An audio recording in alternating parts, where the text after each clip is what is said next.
प्यारे बच्चों, एक रोज जाड़े के मौसम में सख्त बारिश हो रही थी और एक भूखी सैह सर्दी और पानी से बचने के लिए किसी जगह की तलाश में मारी मारी फिर रही थी। वो एक पुराने दरख्त की जड़ में सुराख देखकर ठिठकी और झांक के देखा तो एक सांप नजर आया।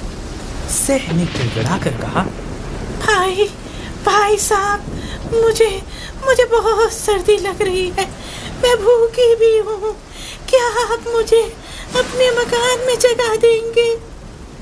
सांप को उसकी हालत पर रहम आ गया और बोला, आ जाओ।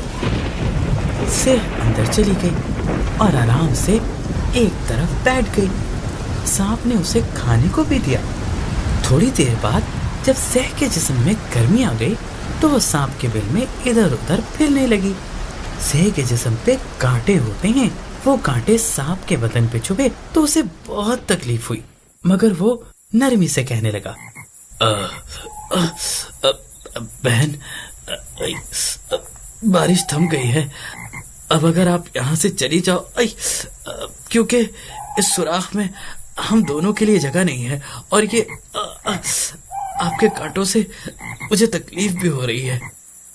सैह ने जवाब दिया, मुझे तो ये सुराख बहुत पसंद है और यहाँ मुझे आराम भी बहुत है।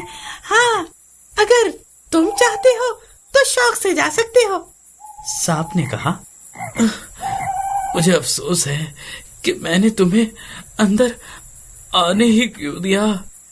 सैह ने जवाब दिया, ये तो तुम्हारी गलती है, तुम्हें चाहिए था मुझे बुलाने से पहले मेरे कांटों को तो देख लेते।